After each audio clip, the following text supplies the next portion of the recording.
vamos fazer o seguinte, quero combinar algo com você. Nós temos outros assuntos, não vou ficar apenas em cima do caso Vitória, mas eu acho que pode ser um momento para nós colocarmos na íntegra o depoimento do Michael. E eu vou pedir a tua permissão porque eu hoje consegui dar um abraço e conhecer pessoalmente 3 pessoas que nós criamos um certo carinho, um relacionamento que já dura alguns dias, são ligações quase que todos os dias e sempre estamos vendo na TV esses rostos que eu tive o privilégio de agora há pouco dar um abraço aqui na dona Sandra, mãe da Vitória, seu Carlos está aqui também, a Vanessa, que é a irmã dela. Obrigado pela presença de vocês, tá? Tem gente que me fala, Passaia, mas eles estão sofrendo, dão entrevista todos os dias, são pessoas fortes que querem um desfecho desse caso. E o que não dá para deixar é que qualquer pessoa passe impune, né, dona Sandra? A senhora tem certeza no coração da senhora que nós vamos conseguir descobrir todos os assassinos? Vamos, com certeza. Porque a senhora já falou isso aí. Imagina só a responsabilidade. Dona Sandra comentando, eu tenho certeza que vocês vão nos ajudar a encontrar todos os assassinos. Então é uma missão para todos nós. A senhora já teve acesso ao depoimento na íntegra do Michael? Não. Não acompanhou? Seu Carlos? Não, acompanhou? Só uns trechos só. Então eu vou colocar aqui, eu vou tirar aquela parte inicial, quando a polícia apresenta o Michael, fala de outras características, e eu vou direto ao ponto quando ele começa a falar sobre o assassinato, ok? Tudo bem, Vanessa? Tudo bem. Lombari está aqui comigo também, você pode me interromper quando você quiser, tá, Lombari, até para colocar alguma coisa que você observa. Aqui na tela, esse é o depoimento que ele passou alguns minutos durante a madrugada. Ele diz o seguinte, indo direto ao ponto, eu cortei toda a introdução. O Michael fala que teve um envolvimento com Vitória há cerca de 1 ano e meio, apenas trocando alguns carinhos. A senhora sabia disso, dona Regina? Eu acho que ele está mentindo. Está mentindo. Ela era muito sua amiga, Vanessa? Comigo ela não conversava muito, porque eu, como sua irmã mais velha, então eu sempre puxava a orelha dela, né? Então ela tinha mais contato com as minhas outras irmãs. Mas ela nunca falou nada de ter um envolvimento Não. com o Michael? Não. O Michael diz o seguinte, que Vitória, como estava interrogando, já se relacionava...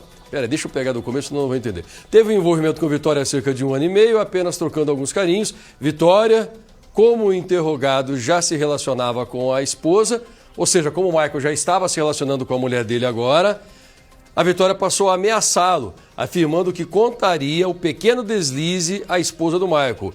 Vitória teria mantido essa conduta durante todo esse tempo, trazendo grande preocupação ao interrogando, que é, na verdade, o Michael, porque ele temia perder a esposa. Deu para entender, né, Lombardi? O Michael comentou para a polícia, olha, há 1 ano eu comecei a ter um casinho com ela, só que desde o começo ela dizia que ia contar para minha mulher, estava começando a me relacionar com a mulher que eu estou agora, e eu fiquei com medo.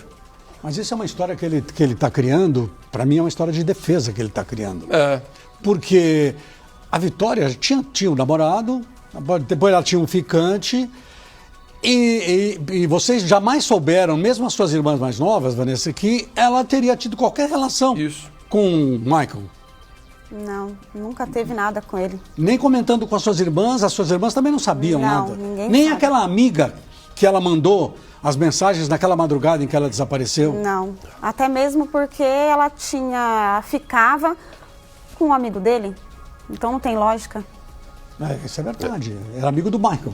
O amigo do Michael, quem era? O Gustavo. O Gustavo Liro ou o Vinícius? Vinícius. O Gustavo Vinícius era amigo do Michael. Por isso que no começo a polícia acabou colocando o Gustavo Vinícius como um dos suspeitos. Posteriormente isso foi descartado. O Gustavo Vinícius deu entrevista em primeira mão aqui para o Balanço Geral. Foi a primeira equipe de TV que ele quis falar, foi o Balanço Geral da tarde. O Gustavo Vinícius comentou, olha, sou sim conhecido do Michael e é por isso que eu acho que eu estou sendo interrogado, mas eu não tenho nenhum tipo de participação. E ele disse a verdade, porque a polícia descobriu que o Gustavo Vinícius, que deu a entrevista, realmente não tinha. Você acredita no Gustavo Vinícius? Que ele realmente não tem participação? Olha, tem a sua desconfiança. Ser sincero, eu desconfio sim. Eu desconfio porque foi para ele que ela mandou mensagem pedindo para ele pegar ela no ponto de ônibus. Vamos lá. Tem essa participação, pode me dar um segundo agora. Eu estou na sequência do depoimento do Michael, tá? Para e passo, tudo que ele falou não é muito longo, tá, gente? Não é muito longo, não. Mas ele vai direto ao ponto. É por isso que eu falo para vocês, parece que ele foi orientado por alguém. Naquela noite, ele já vai ao ponto. Ele foi esperar por Vitória no ponto próximo ao spa, não tendo certeza se ela chegaria por ali ou no ponto perto do Doca. Me explica, o que é esse ponto do spa e esse ponto do Doca, você sabe? Spa o que é? Aí ele está colocando o spa e o bar do Doca. São dois pontos diferentes? Não. É o mesmo ponto. É o mesmo lugar? É o mesmo lugar. Uns chamam de ponto do spa e outros ponto do bar do Doca. É. É porque nesse ponto, esse ponto fica de frente do bar do Doca. Só que para você ir pelo spa, você tem que descer nesse bar. Entendi. Entendeu? Que esse bar dá o caminho para você subir pela rua do spa. Então é o mesmo ponto, não tem Então ponto quem vai diferente. pro spa chama de ponto do spa, quem vai pro bar do Doca É o chama de mesmo ponto ponto. do bar do Doca. Tá, naquela noite ele foi esperar a Vitória no ponto próximo ao spa, não tendo certeza se ela chegaria por ali ou no ponto perto do Doca. Viu o último ônibus passar, entretanto não tinha certeza se Vitória estava no interior do ônibus. Vitória não desceu no ponto do Doca e ele decidiu ir embora. Na sequência, próxima tela, por favor. Ocorre que o caminho da casa dele, do Michael, coincide com o ponto final da casa de Vitória. Cada um tomando seu destino. No final, um à direita, o outro à esquerda. Ele percebeu que Vitória tinha descido naquele local. Aí dá para entender que ele pensou que ia descer no bar do Doca, mas a Vitória desceu um ponto lá na frente e lá na frente ele percebeu que ela tinha descido lá. É isso, né? E é assim mesmo? É isso que vocês entenderam? Outro vai para a direita? É. Para ele ir para casa dele, ele pode passar pelo mesmo lugar que ela passou. Sim. Ela viraria direita e ele só descia a rua. Nós já mostramos isso aqui, é uma bifurcação, tá? Esse ponto fica aqui do lado esquerdo, daí vem uma bifurcação. Se você vai para cá, você vai reto para a casa do Michael. Se você vira à esquerda, você desce para ir até a casa de vocês, né?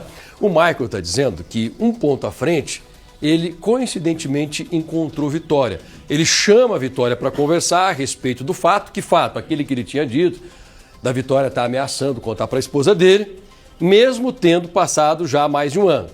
Ele diz que há mais de um ano não via Vitória, mas ele chamou a Vitória para conversar. Vem cá, aquele mal entendido de um ano atrás, você não vai contar para minha mulher, né? Próxima tela. Desculpe, mas que é uma conversa isso, né? Ficou um ano, depois de um ano você vai procurar a Vitória e fala, há um ano atrás você falou que você ia contar para minha mulher. Isso não tem cabimento. Para mim ele está mentindo completamente desse trecho aí. O senhor pensa assim, seu Carlos? Não tem nem cabimento, né? Ok. Vitória, atendendo ao seu chamado, entra no carro. Quando começou a lhe explicar e lhe pedir que não falasse com a esposa, porque não fazia sentido, já que quando ficaram juntos, mal tinha começado o namoro com a esposa.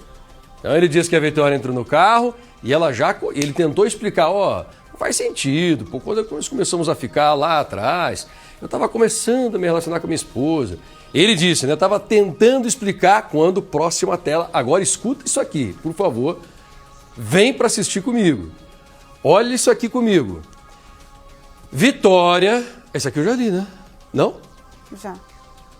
Vitória teria se exacerbado tentando lhe agredir, lhe infligindo alguns arranhões no pescoço, que inclusive ainda estavam presentes quando de sua outra oitiva, e o arranhão que causou a cicatriz em seu antebraço esquerdo, a qual não sabe dizer como foi produzida, tendo falado naquela mesma oportunidade que se tratava de uma queimadura. Vamos lá, para eu explicar para vocês que estão me acompanhando.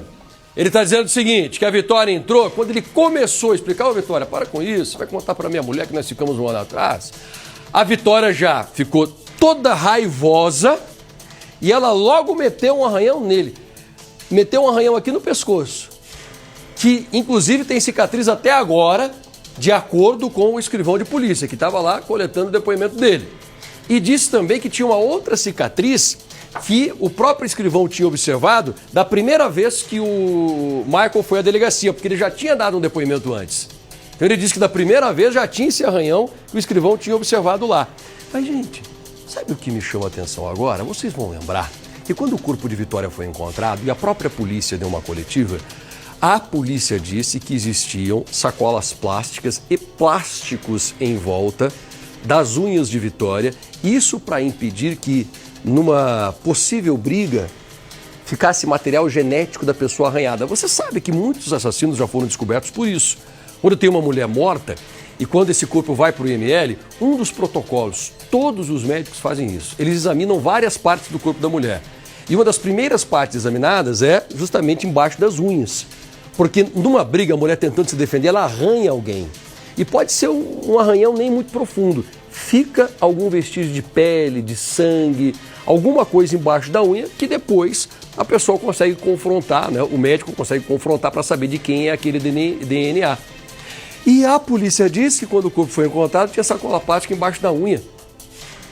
Não coincide com o que está sendo dito aqui. Então, ele criou aí um factoide, porque eu entendo assim, ele obrigou a Vitória a entrar no carro dele, ele tentou abusar da Vitória, ela resistiu, reagiu e ele matou. Eu entendo assim. E não tem essa história de... você vê que no começo do depoimento ele fala, eu estava perto de onde e ela não apareceu. Aí depois ele fala, não, eu estava indo para minha casa e ela pediu carona. Não dá para entender exatamente o depoimento. Por isso que eu acho que na entrevista de ontem dos delegados, eu não me convenci de muita coisa. Muita coisa que a gente pergunta aqui não foi respondida. E o depoimento, ele é vazio, hein? Ele é muito vazio porque ele joga tudo para em cima da Vitória e fica tentando se aliviar. Lombardi, ao mesmo tempo que esse depoimento é vazio, ele é extremamente profundo. Sabe por quê? Eu vou colocar uma reportagem no ar daqui a pouco. Primeiro nós vamos acompanhar esse depoimento, ele é curtinho, já falei para vocês, e ele fica cada vez pior. Se eu já estou revoltado até aqui, imagino o que está por vir. Mas depois desse depoimento eu vou colocar uma reportagem que analisa o depoimento e diz que, de acordo com as palavras dele, o Michael está aqui, com essas palavras, evocando 4 atenuantes. O que significa isso? 4 possibilidades de diminuir a pena dele. Quando, por exemplo, ele confessa, ele diminui um pouco da pena. Quando ele diz que ela entrou no carro dele e não foi forçada, ele diminui um pouco da pena. Mas como assim, Passaia? Por que você está dizendo isso? Porque está na lei. Tá? Isso é fato. Isso é a lei que determina.